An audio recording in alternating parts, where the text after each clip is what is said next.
Initial takeaways that the disaster wasn't prevented, the disaster didn't happen.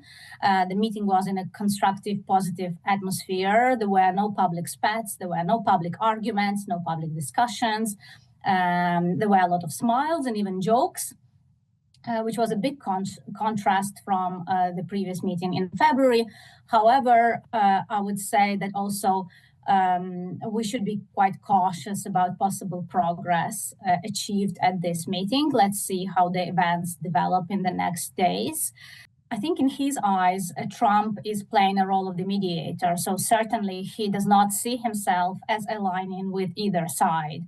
However, I would say that it's easy, it's not very hard to kind of sway Donald Trump and to manipulate his position. He clearly does not have a very deep understanding of history of relations between Russia and Ukraine, of history of violated agreements, of promises that were broken by Russia, or maybe he doesn't really care about that much. He sees the situation in kind of a very black and white manner. So he sees a big country, a much bigger country with a bigger army, with vaster resources, a nuclear armed country that dominated also its neighbor for many, many years and centuries. And then there is this underdog, Ukraine, that has been fighting quite bravely, as Trump himself admits, for the last 3.5 years, but also he kind of knows that Ukraine has been fighting bravely and was able to resist thanks to the help and thanks to the support that the United States, among others, was providing. But I'm not sure, Donald Trump agrees kind of with this vision of Russia as an adversary, the vision that obviously the Europeans have and that Ukrainians have. So Donald Trump believes Russia can be a partner. He believes Vladimir Putin is someone he can work with, he can make deals with, maybe business deals or some other deals. So kind of persuading him that Russia is an adversary, not just of Ukraine, not just of Europe, but it remains an adversary of the United States and needs to be treated as such, is a really difficult task that both Zelensky and the European leaders will have to have in the future. Actually, I would say we should be cautious with these statements from the Kremlin saying they are ready to level up the level of representation.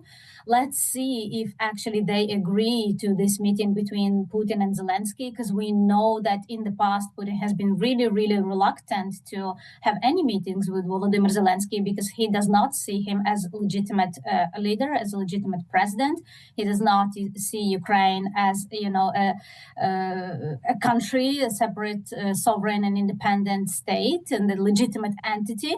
And the fact that President Trump now kind of wants to skip that stage of a ceasefire, despite his previous statements, that he wants a ceasefire in Ukraine, despite the previous ultimatums he issued to Russia, that Russia must agree to a ceasefire, I think is a kind of dangerous step, because it indicates that he is more inclined to just take Russia's words at face value, to trust President Putin and his words, and he is willing to skip that stage of Russia actually showing on the ground that it is ready for peace before discussing a peace deal.